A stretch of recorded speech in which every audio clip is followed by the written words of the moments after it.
Everyone carries a shadow, and the less it is embodied in the individual's conscious life, the blacker and denser it is. If an inferiority is conscious, one always has a chance to correct it. But if it is repressed and isolated from consciousness, it never gets corrected, and is liable to burst forth suddenly in a moment of unawareness. At all counts, it forms an unconscious snag, thwarting our most well-meant intentions.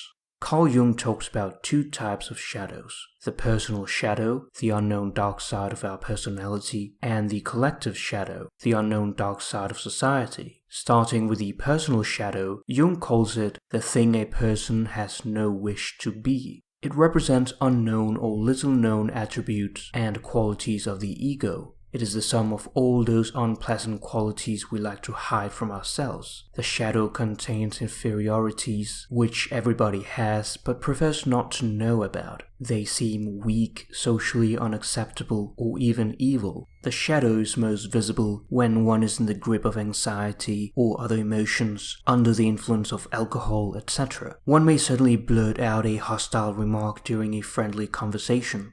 When we do not want to assimilate what we despise, we project it onto others. It is possible for one to be acquainted with one's shadow and be partly conscious of it, that is, under ego control. Many people, however, refuse to recognize the shadow so completely that the ego is not even aware of shadow behavior and thus has no possibility of commanding it. Under these conditions, the shadow is autonomous and may express itself in inexplicable moods, irritability, and cruelty. Throughout his writing, Jung refers to the importance of developing awareness of the shadow in psychotherapy and its projections in the individual's life. Although the shadow is usually perceived as negative, it can also be positive. In fact, exploring our shadow gives us access to many positive qualities. Jung writes that the shadow displays a number of good qualities, such as normal instincts, appropriate reactions, realistic insights, creative impulses, etc.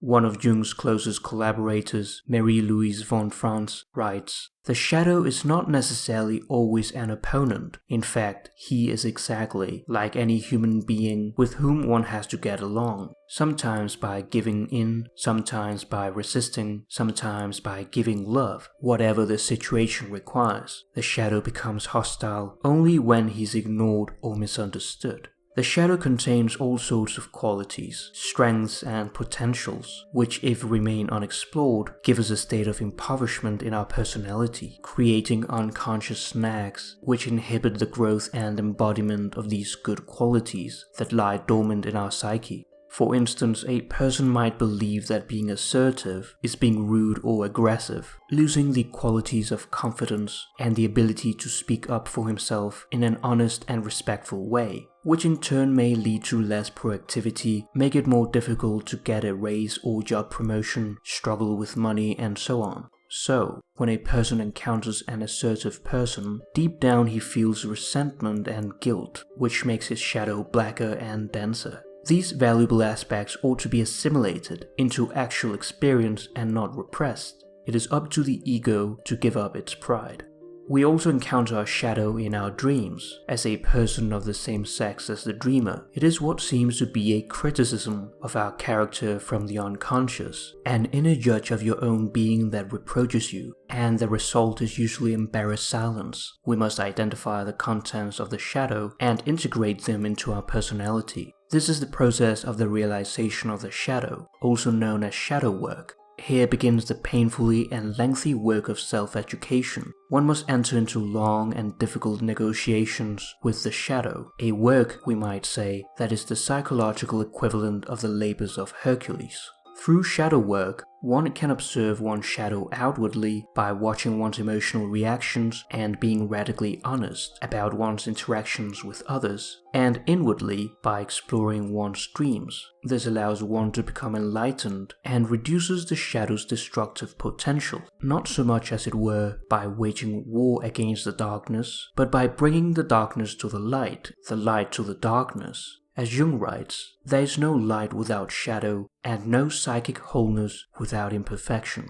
One must not strive for perfection, but rather wholeness of personality. The lifelong process of individuation creates a balance between one's conscious and unconscious realms, aligning the ego to the self, the totality of one's personality. However scary or dark it is to confront our shadow, finding truth brings relief. Discernment of the truth is the process of authenticity, a painstaking excavation into the depths of our being, to explore possibilities and limitations, distortions and the buried and often forgotten parts of ourselves and abilities. Most people, however, are too indolent to think deeply about even those moral aspects of their behavior of which they are conscious, let alone to consider how the unconscious affects them. The shadow can also consist of factors that stem from a source outside the individual's personal life. Here's when we stumble upon the collective shadow, the dark side or the unknown or little known aspects of a society and culture. It consists of that which opposes our shared and collective values. The collective shadow refers to a huge, multidimensional, often horrifying yet elusive aspect of human life, to an immensity of harm inflicted by human beings upon each other and the natural world, and to the vast after effects of such harm in subsequent generations. We find the collective shadow in the projection of darkness and inferiority, in violence and oppression, in the invisibility of current suffering, in the denial of current responsibility. While collective shadow material may be acted out brutally in wars, massacres, and genocides, it may also hide under the often attractive cloaks of missionary activity, such as mandating the use of particular languages, an Orwellian reality that we are experiencing in the present time. As is the nature of all shadow material, whether individual or collective, its existence and influence may be pervasive without being obvious. The collective shadow manifests outwardly in atrocities, persecution, physical suffering, sickness, poverty, malnutrition, alcoholism, crime, the death of cultures, and so on. It may also manifest more inwardly amid the complexities of each individual psyche as hatred toward oneself, one's heritage, and one's culture, depression and feelings of impotence, the desire for revenge so that others might experience something like one's own pain, etc. The collective shadow is what has historically been labeled evil. In the Christian tradition, it would be the devil, and someone who's possessed by the devil loses his human quality and acquires a demonic nature. Our primary response to evil, for Jung, must be the quest for self-knowledge, for wholeness, which presumes the assimilation of shadow material. The individual must know relentlessly how much good he can do and what crimes he's capable of. When there is an issue known in a particular society, it can be called a shadow issue if there is evidence of denial, projection, and a lack of taking individual and collective responsibility. Therefore, taking responsibility morally, politically, and spiritually is particularly crucial. The courage with which we bear our darkness frees others from having to carry it for us. For instance, to respond to examples of massive historical suffering, wars, genocide, holocausts, pervasive oppression, etc., the effects of which persist. As human beings, we have much to learn in that regard. Denial, often connected with a wish to get on with things and put the past behind us, seems the most common approach and usually the first reaction. There are and have been many attempts to deal with difficult, painful pasts through public apologies for supporting atrocities, repentance, reparation payments after wars, pilgrimages to places of great suffering, etc. But how do we deal with the past in such a way that the integration of the shadow occurs deeply and broadly within a population rather than simply at a symbolic level through leaders or policies?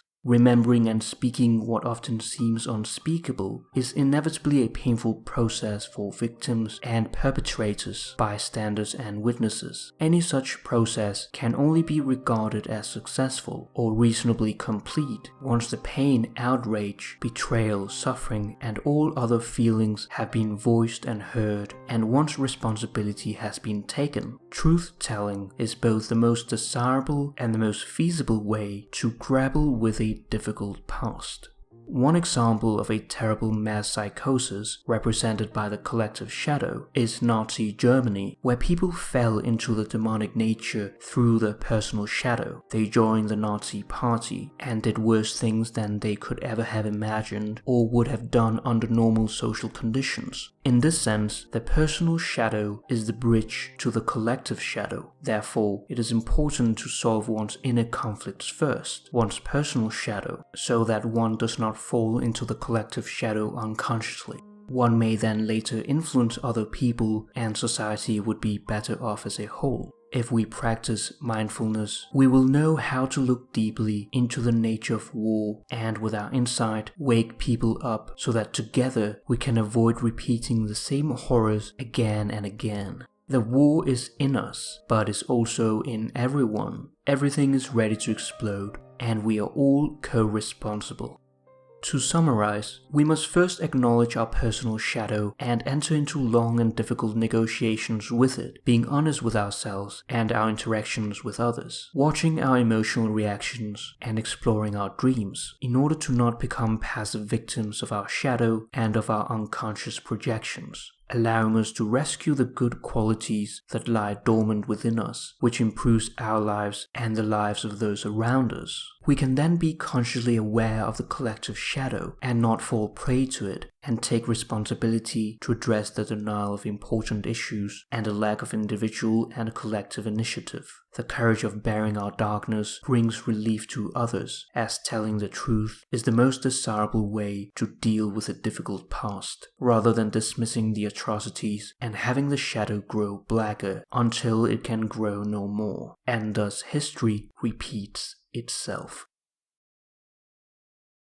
I hope you enjoyed this video on the shadow. You can support the channel on Patreon or by liking, commenting or sharing the content. Thank you for watching.